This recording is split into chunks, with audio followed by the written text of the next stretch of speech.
Hello दोस्तों, मैं मनमोहन सविता स्वागत करता हूं आपका अपने यूट्यूब चैनल पर, जिसमें आज हम बात करेंगे दैनिक समसामयिकी के अति महत्वपूर्ण प्रश्नों पर। आज दिनांक 16 अप्रैल 2021 की 10 अति महत्वपूर्ण प्रश्नों को शामिल किया गया है, जो कि आपकी सभी कॉम्पिटिटिव एग्जाम के लिए काफ़ी हेल्पफुल होंगी तथा आपके अपने सपने की ओर अग्रसर करने के लिए बढ़ावा देंगी। तो बने रहिए वीडियो के अंत तक, क्योंकि आने वाले सभी प्रश्न काफ़ी इम्पोर्टेंट हैं। इसके साथ ही मैं आपसे वीडियो के अंत में एक क्वेश्चन भी पूछूंगा, जिसका आंसर आपको कमेंट करके बताना है, तथा हम साथ ही में कल वाले प्रश्न के उत्तर की बात भी करेंगे। तो बने रहिए वीडियो के अंत तक, क्योंकि सारे के सारे क्वेश्चन आपकी कॉम्पिटिटिव एग्जाम के लिए काफ़ी हेल्पफुल होने वाले हैं। तो चलिए आज के पहले क्वेश्चन की ओर चलते हैं। पहले क्वेश्चन की ओर पहला क्वेश्चन है हमारा, भारत का पहला वर्टिकल फॉरेस्ट अपार्टमेंट कहाँ बनाया जा रहा है? तो बेंगलुरु में भारत का पहला वर्टिकल फॉरेस्ट अपार्टमेंट बनाया जा रहा है। इसका नाम जो रखा गया है वह माना फॉरेस्टा रखा गया है। यानी इसका मतलब यह एक प्रकार का 14 मंजिला अपार्टमेंट है, जो कि बेंगलुरु में बनाया जा रहा है। यह क्यों बनाया जा रहा है? तो यह आवासीय बहुमंजिला इमारत है, जो पत्तों और झाड़ियों, पेड़ों और लताओं से हर तरफ से सुसज्जित है। यह अपार्टमेंट इस सोच के साथ बनाया जा रहा है कि इंसान और प्रकृति में ज़्यादा से ज़्यादा एक दूसरे के नज़दीक लाया जा सके। जैसा कि हम लोग देख रहे हैं कि बढ़ती हुई आबादी के साथ साथ हम आधुनिक युग में कदम रख रहे हैं, जिससे कई प्रकार के खास तौर पर महानगरों से हम दूर जा रहे हैं और पर्यावरण के लिहाज से बेहतर बनने के लिए घूमने के लिए बाहर जाते हैं। इसीलिए इस चीज़ को रोकने के लिए झाड़ी पत्तों और लताओं से सुसज्जित 14 मंजिला यह इमारत बनाई जा रही है, जिसका नाम है माना फॉरेस्टा। यह बनाया जा रहा है। तो यह कहाँ बनाया जा रहा है? यह अपने प्रकार का भारत का पहला ऐसा वर्टिकल फॉरेस्ट अपार्टमेंट है जो बेंगलुरु में बनाया जा रहा है। आइए देखते हैं इस फॉरेस्टा को। तो यह कुछ इस प्रकार का दिखने वाला है, जिसके अपार्टमेंट में इस प्रकार की पौधों का यूज़ किया जाएगा और पेड़ों का यूज़ किया जाएगा। और यह जो हमने कॉन्सेप्ट लिया है, यह इटली से लिया है। यह कॉन्सेप्ट हमने इटली से लिया है, यानी इटली की तर्ज पर यह भारत में वर्टिकल फॉरेस्ट अपार्टमेंट बनाया जाएगा। आइए चलते हैं, बात करते हैं इटली के कुछ फैक्टों के बारे में, और जो हमारी परीक्षाओं के लिए काफ़ी हेल्पफुल होंगे। तो चलते हैं कि वर्ल्ड मैप में कहाँ पर स्थित है इटली और क्या क्या खास बातें हैं इटली की। यह है इटली। यदि हम इसको जूम करके देखेंगे तो कुछ इस प्रकार का हमें इटली दिखने वाला है। आइए देखते हैं। यह है इटली। इटली में ही स्थित है वेसुवियस और एटना ज्वालामुखी, यानी वेसुवियस और एटना ज्वालामुखी, जिनमें हाल ही में विस्फोट होने के चांस बने हैं। ये दोनों के दोनों इटली में ही स्थित हैं। यदि हम इटली की बात करें तो इटली की राजधानी जो है वह है रोम। इटली की राजधानी है रोम। यदि हम बात करें कि FOA यानी FAO का हेडक्वार्टर भी कहाँ पर स्थित है, तो इटली की है फूड एग्रीकल्चर ऑर्गेनाइजेशन। यह इसका हेडक्वार्टर भी कहाँ स्थित है? इटली के रोम में स्थित है। यदि हम बात करें कि इटली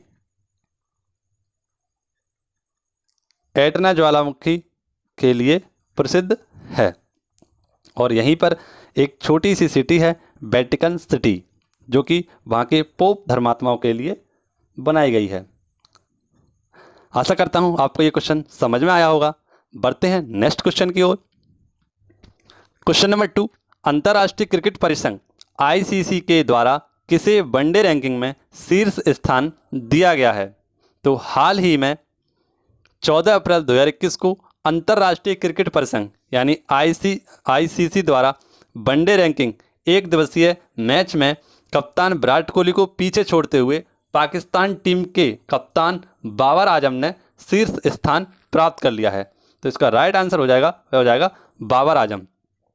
14 अप्रैल को पाकिस्तान के कप्तान बाबर आजम ने साउथ अफ्रीका के खिलाफ तीसरे T20 इंटरनेशनल मुकाबले में धमाकेदार प्रदर्शन करते हुए महज 49 गेंदों में 11 चौके और 4 छक्के की मदद से T20 इंटरनेशनल करियर का पहला शतक लगाने के साथ ही ICC वनडे में फर्स्ट रैंकिंग हासिल की है और इन्होंने विराट कोहली को छोड़ दिया है।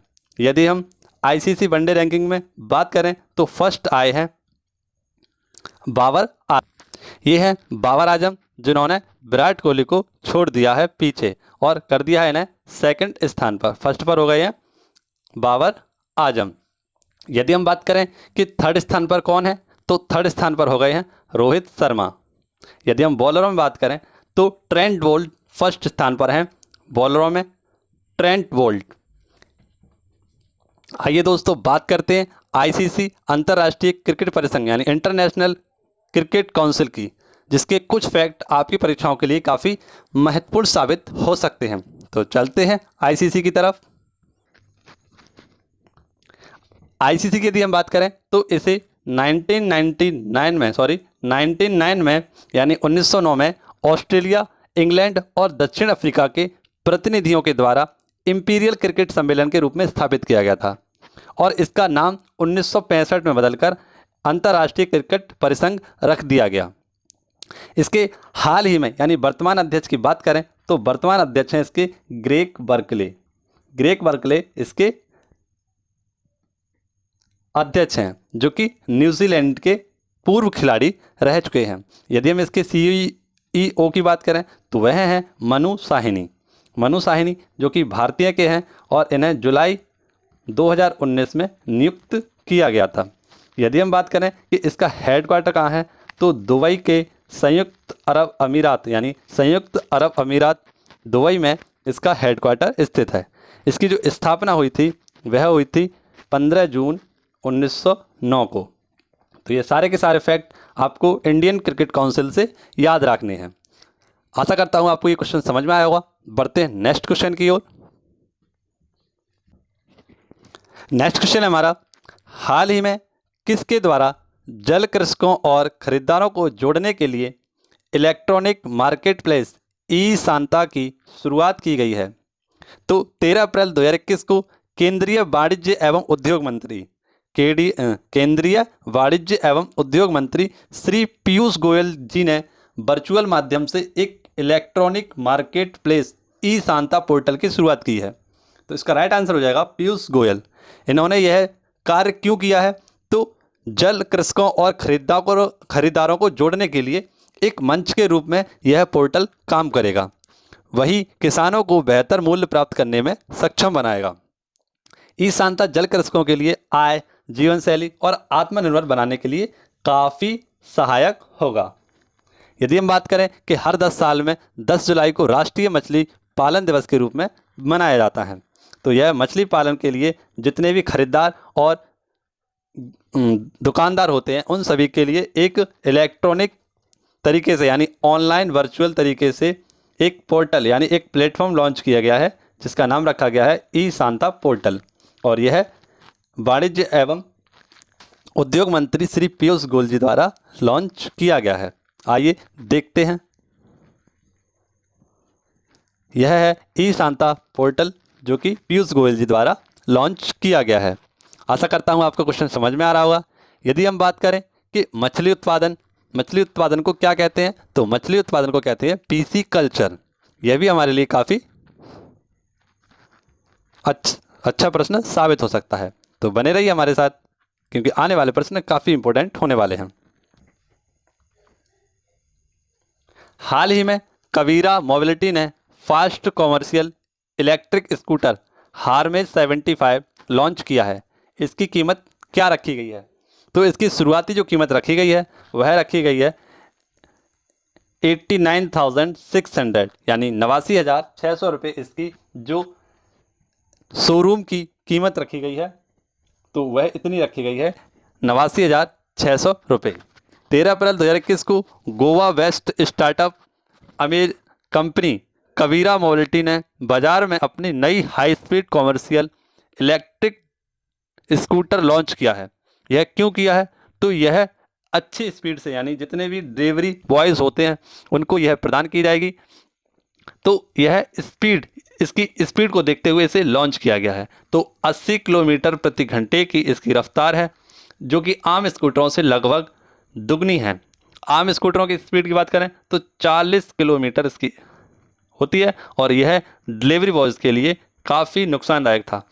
अब इसको कमी को दूर करते हुए इसको बनाया जा रहा है, और यह कैसा होगा? इलेक्ट्रिक स्कूटर होगा, जिसका नाम रखा गया है fast commercial electric school हार्मे 75।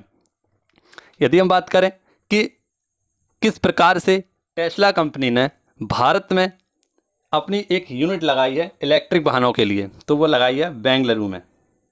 Bengaluru में लगाई है। आइए देखते हैं स्कूटर को कि स्कूटर किस प्रकार का है। तो कुछ इस प्रकार का दिखने वाला है। यह है इलेक्ट्रिक हार्मे 75 स्कूटर, जिसकी स्टार्टिंग की गई है इतने रुपये से। आशा करता हूं आपको ये क्वेश्चन समझ में आया होगा। बढ़ते हैं नेक्स्ट क्वेश्चन की ओर। नेक्स्ट क्वेश्चन हमारा क्वेश्चन नंबर 5। हाल ही में किस देश के फुकुशिमा परमाणु संयंत्र से समुद्र में 10 लाख टन दूषित पानी छोड़ा जाएगा? तो हाल ही में 13 अप्रैल 2021 को जापान के प्रधानमंत्री योशिहितो सुगा की सरकार ने 2 साल में रेडियोधर्मी पानी को साफ करके उसे प्रशांत महासागर में छोड़ने की बात कही है। तो यह किस प्रकार का पानी है जिसका 2-3 देश या इसके पड़ोसी देश इसका विरोध कर रहे हैं? तो मार्च 2011 में जापान के उत्तरी पूर्वी तट पर नॉर्थ रिएक्टर का एक भूकंप आया था, जिसमें 15 मीटर तक की ऊंची ऊंची लहरें उठी थी, और सुनामी के दौरान यहाँ के फुकाकू परमाणु संयंत्र में बैकअप स्ट्रीट सिस्टम को बचाकर यहाँ के जितने भी रेडियो एक्टिव पदार्थ थे वह पानी में घुल गए, जो कि पानी से बचने के लिए अब इस पानी को शुद्ध करके समुद्र में बहाने की बात की जा रही है। लेकिन यहाँ के कुछ पड़ोसी देश हैं जो इसका विरोध कर रहे हैं, क्योंकि इससे होने वाले नुकसान में किसी भी व्यक्ति को अपाहिजता हो सकती है, विकलांगता हो सकती है। तो इसको रोकने के लिए कुछ देश विरोध कर रहे हैं। तो यह फुकुशिमा परमाणु संयंत्र जापान का है। आइए देखते हैं वर्ल्ड मैप में कहाँ पर स्थित है जापान, और जापान से जुड़ी कुछ महत्वपूर्ण बातों पर मैं चर्चा करने वाला हूँ। ये है फुकुशिमा परमाणु संयंत्र, जो इसमें हाल ही में 10 लाख टन पानी दूषित बहाया जाएगा प्रशांत महासागर में। यदि हम जापान की बात करें तो जापान वर्ल्ड मैप के पश्चिम में यानी पूरब में स्थित देश है।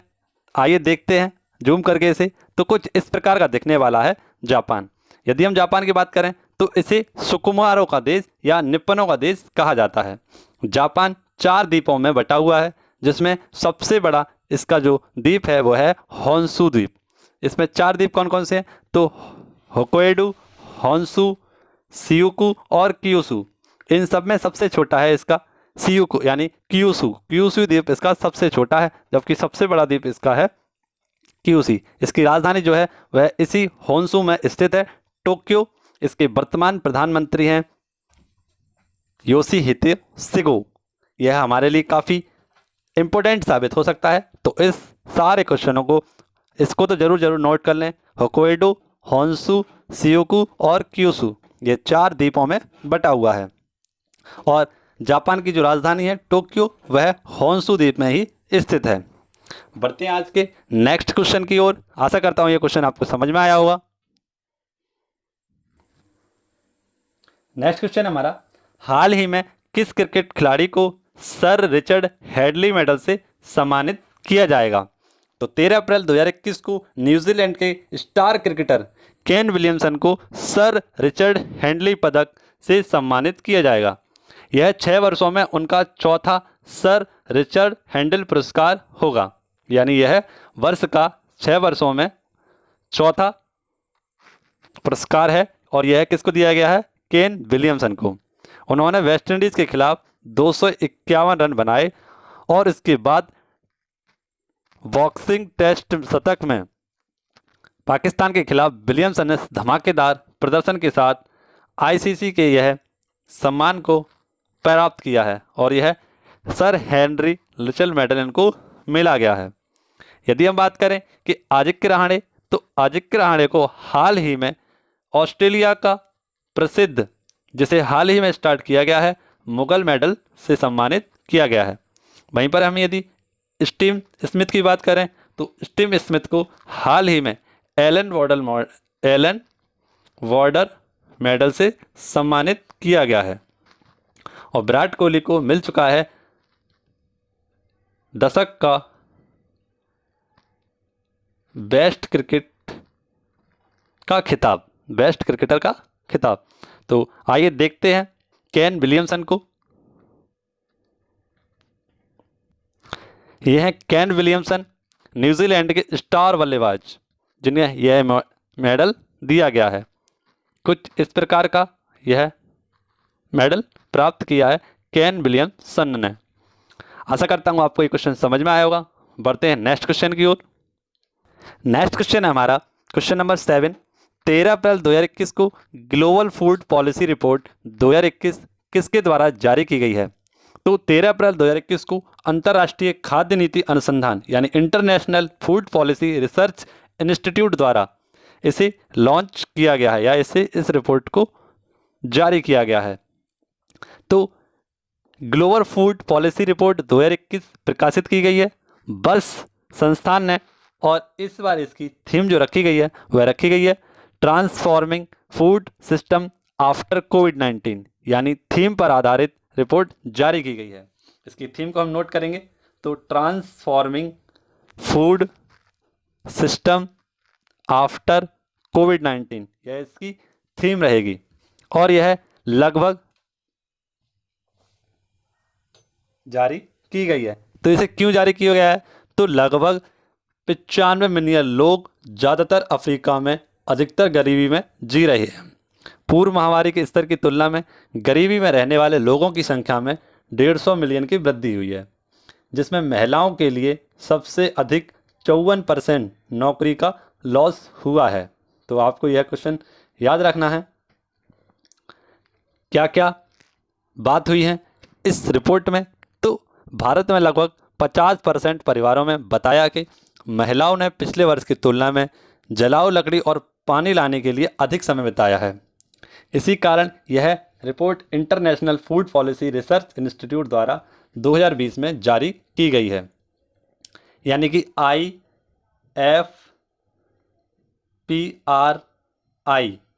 इसकी स्थापना जो हुई थी वह 1975 में हुई थी। इसका हेडक्वार्टर वॉशिंगटन DC में स्थित है, जिसके द्वारा यह ग्लोबल फूड पॉलिसी रिपोर्ट जारी की गई है। आइए देखते हैं। यह है ग्लोबल फूड रिपोर्ट 2021 और इसकी जो थीम रखी गई है ट्रांसफॉर्मिंग फूड सिस्टम आफ्टर कोविड-19। तो यह भी हमें याद रखनी है। ठीक है दोस्तों, आशा करता हूँ आपको क्वेश्चन समझ में आ रहे होंगे। और बढ़ते हैं आज के उस क्वेश्चन की ओर जो कि हमारे लिए काफ़ी महत्वपूर्ण साबित होने। नेक्स्ट क्वेश्चन है हमारा, हाल ही में किस देश ने दुनिया का पहला जलवायु परिवर्तन कानून पेश किया है? तो हाल ही में न्यूजीलैंड ने वित्तीय फार्मों के लिए जलवायु परिवर्तन पर एक बिल पेश किया है। यह बिल दुनिया में इस तरह का पहला बिल है।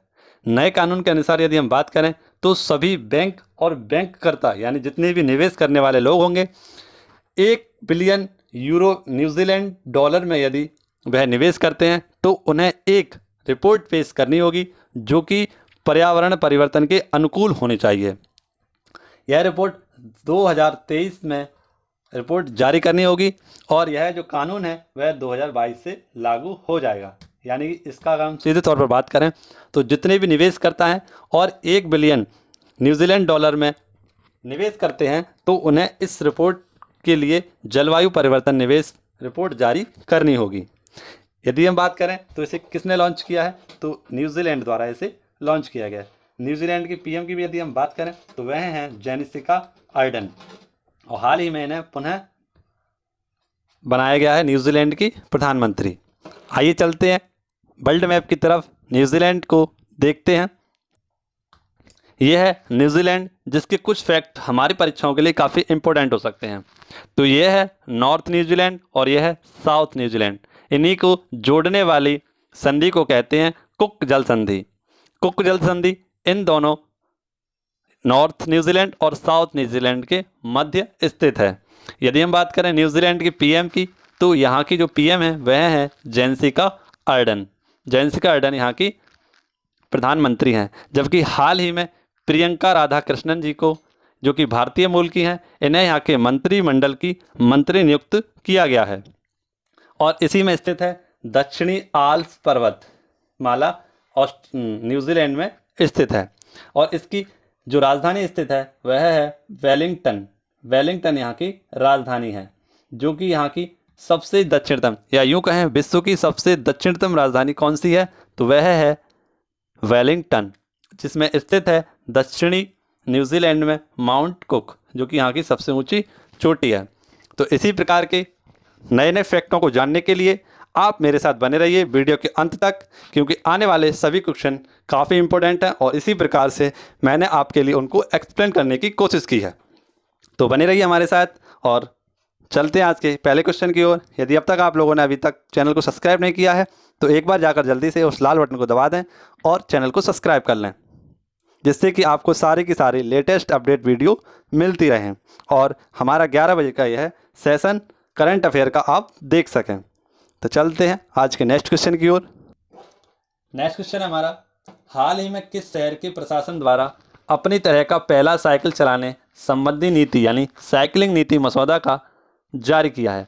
तो हाल ही में किस शहर के द्वारा साइकिलिंग नीति मसौदा जारी किया गया है?